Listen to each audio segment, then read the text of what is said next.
Hello bachcho, let's read this question. The question says the ratio of the monthly incomes of Ram and Shyam is 3:4. Then the ratio of their monthly expenditure is 4:5. If Shyam saves 400 per month, which of the following cannot be the savings of Ram in rupees per month? तो इसमें से बतानी है कौन सी saving नहीं हो सकती राम की। यहाँ मैं की कॉन्सेप्ट लिख लेती हूँ।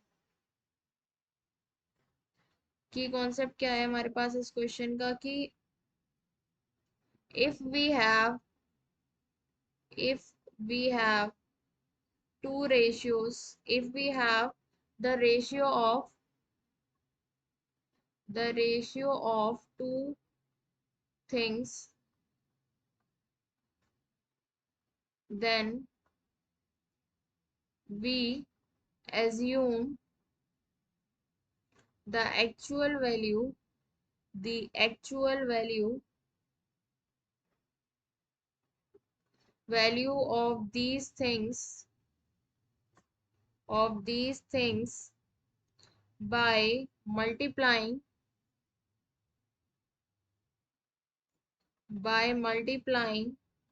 the numerator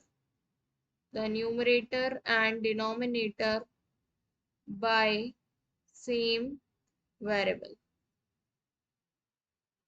ओके इसका मतलब क्या है कि अगर हमारे पास जैसे कि मेरे पास दो चीजें हैं ए रेशो बी और ये सेम ही क्वांटिटी होनी चाहिए, मतलब इनकी यूनिट सेम होनी चाहिए। अगर ये मीटर में है तो ये मीटर में ही होना चाहिए, ये केजी में ये केजी में होना चाहिए। तो इसका मुझे रेशियो अगर गिवन है 3:4, तो ये फ्रैक्शन क्या होगी इसकी ए अपॉन बी, वो होगी हमारे पास 3/4। तो ए की मैं एक्चुअल वैल्यू फाइंड आउट कर सकती हूँ, वो हो जाएगा 3x। मैंने x से अगर मल्टीप्लाई कर दिया है किसी वेरिएबल x से, और b की वैल्यू हो जाएगी 4x। ऐसे करके हम इसकी एक्चुअल वैल्यूज अज्यूम कर सकते हैं, ठीक है।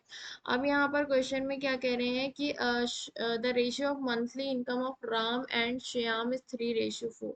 तो यहाँ मैं मान लेती हूँ let the monthly income of Ram be कितना हो जाएगा 3x, एंड मंथली इनकम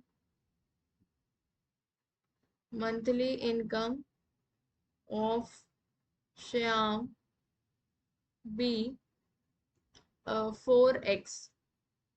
ठीक है, अब उसमें क्या है और उनका रेशियो गिवन है, रेशियो ऑफ मंथली एक्सपेंडिचर 4:5। तो एक्सपेंडिचर का रेशियो क्या है, ratio of their monthly expenditures. तो एक्सपेंडिचर ऑफ राम बी, अब यहाँ पे हम किसी दूसरे वेरिएबल से करेंगे, तो वो है 4y आ जाएगा। यहाँ पे मैंने y से कर दिया, तो expenditure of Shyam B 5y। ठीक है, अब इसमें से इन्होंने क्या कहा है कि श्याम ने जो है कितने 400 पर मंथ सेव किया है। ये एक्सपेंडिचर पर मंथ का है, तो savings of Shyam per month कितना है, 400 रुपीज है। तो सेविंग क्या होते हैं, जितना हमने इनकम है माइनस जितना उसमें से खर्च कर दिया। तो मतलब क्या होगा, श्याम ने की इनकम क्या है 4x, और खर्च कितना कर दिया उसने, -5y इज इक्वल टू 400। ठीक है, तो यहाँ से मेरे पास x की वैल्यू क्या आ जाएगी, 4x is equal to 400 plus का 5y। तो ये हो जाएगा x is equal to 100 plus का 5/4y। ठीक है, ये हो गई x की वैल्यू, उसको मैं इक्वेशन नंबर 1 कहती हूँ। अब इसमें से हमें क्या बताना है कि इसमें से कौन सा राम की इनकम नहीं हो सक राम की सेविंग्स नहीं हो सकती। तो यहाँ मैं राम की सेविंग्स निकालूं, savings of Ram per month. तो हम क्या निकालेंगे, इनकम माइनस एक्सपेंडिचर, मतलब 3x माइनस 4y। अब मैं इक्वेशन 1 से x की वैल्यू पुट कर देती हूँ उसमें, फ्रॉम इक्वेशन 1। तो यहाँ से क्या आ जाएगा, ये 3x क्या है, 100 plus 100 plus 5/4 y is equal to minus का 4y।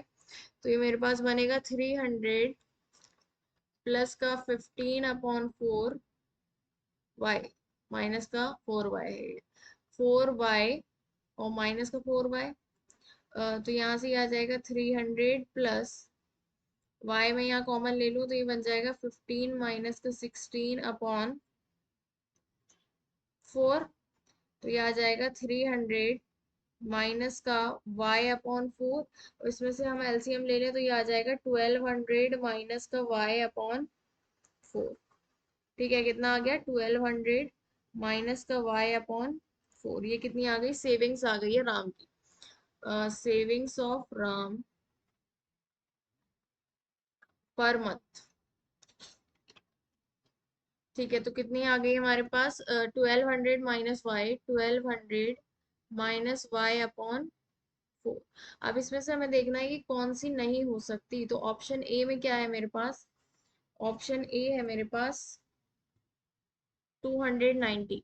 तो 290 सेविंग्स हो सकती है या नहीं, तो हमें इसको चेक करना होगा। सेविंग्स की जगह 290 रखूंगे तो ये हो जाएगा 1200 माइनस का y/4।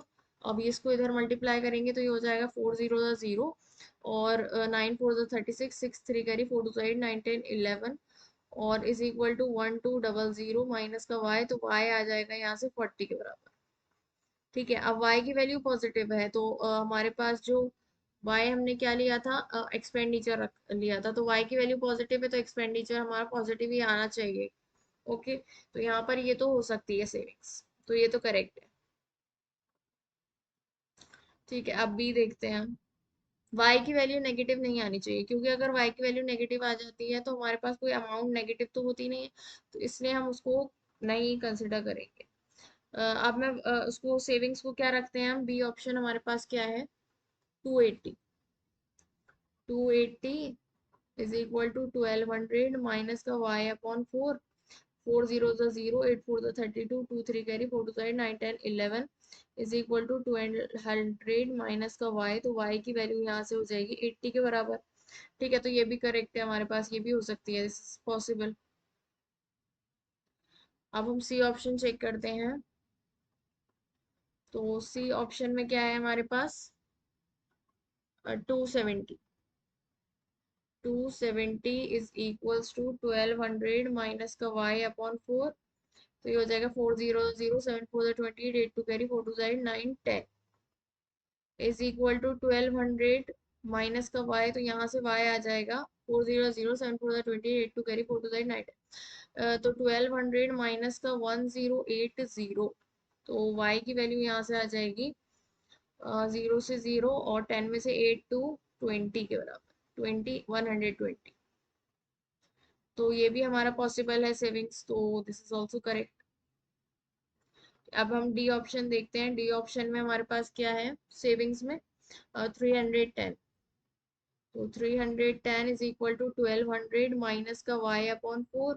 तो 4 0 0, 4 1 4, 4 3 12 इज इक्वल टू 1200 माइनस का y।